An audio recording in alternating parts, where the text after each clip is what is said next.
Dentro de la práctica clínica, debemos considerar distintos ámbitos que se relacionan a la salud del paciente que no siempre son abordados, como la diversidad sexual y de género.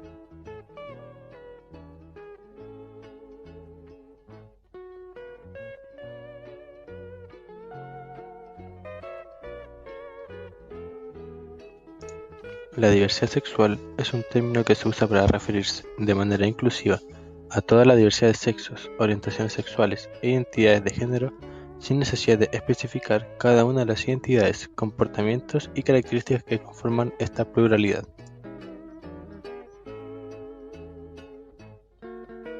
Antes de seguir profundizando en el tema, es importante tener clara la diferencia entre los conceptos de diversidad sexual y diversidad de género. Es importante definir 5 conceptos claves: expresión de género, sexo biológico, orientación sexual, género e identidad de género. Respecto a la expresión de género, esta corresponde a la forma en que manifestamos nuestro género mediante nuestro comportamiento y nuestra apariencia. La expresión de género de una persona no siempre está vinculada con su sexo biológico, su identidad de género o su orientación sexual. El sexo biológico se asigna al nacimiento en base a genitales, órganos sexuales, hormonas y cromosomas, y no necesariamente corresponde con el género. Al hablar de orientación sexual, nos referimos al patrón individual de atracción sexual y emocional hacia otras personas. Este concepto no está definido por el género de las personas y no necesariamente incluye la atracción amorosa. El género es una construcción cultural, social e histórica que sobre la base biológica del sexo determina normativamente lo masculino o lo femenino en la sociedad. Es decir, describe los comportamientos asignados socialmente a los hombres y a las mujeres, al contrario de la identidad de género que no se relaciona con el sexo biológico. La identidad de género es la convicción personal e interna del género, tal como la persona se percibe a sí misma, la cual puede corresponder o no con el sexo verificado en el acta de inscripción de nacimiento. De ahí nacen los términos cis, trans y no binario. Una persona cis es la que su género es correspondiente con su sexo biológico. Una persona trans es la que su género no es correspondiente con su sexo biológico.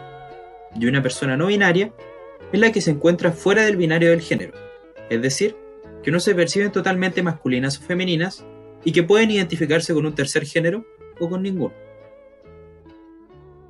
Todos tenemos pronombres, es importante respetarlos en todos los pacientes y no asumirlos por ideas preconcebidas. Sin embargo, es también necesario preguntar al paciente qué pronombres deben ser usados frente a otras personas, para así no poner en riesgo la confidencialidad y seguridad de éste. En esta escena se utilizan los pronombres preguntándole al paciente cómo prefiere ser llamado, lo que lo hace sentir mucho más cómodo. Cada paciente llega a la consulta con un motivo en específico. Su identidad no tiene que formar parte de su cuadro actual.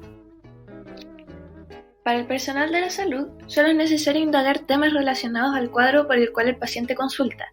En el caso de tener relación con su vida sexual, solo se necesita saber qué tipo de relación sexual ha mantenido el paciente sin darle un mayor interés al género de su pareja.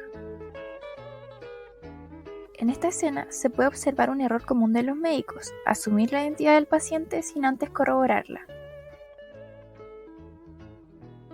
Siempre hay que corroborar la identidad preguntando cordialmente.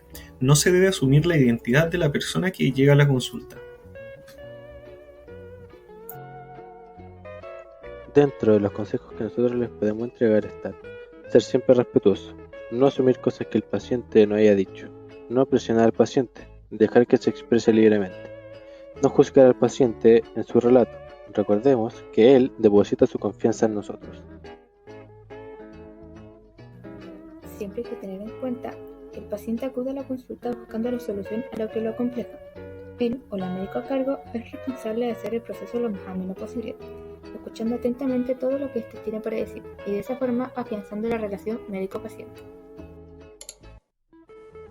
Desde un análisis bioético sobre el contexto hablado, podríamos rescatar los principios de autonomía y no maleficencia.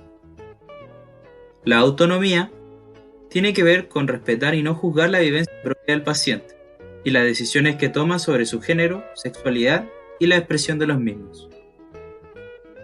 El trato respetuoso hacia los pacientes se basa en el principio de no maleficencia, pues se debe evitar caer en la discriminación hacia el mismo. Finalmente, como conclusión, creemos que es muy importante que lo expuesto por nosotros hoy sea impartido en la educación del personal de la salud.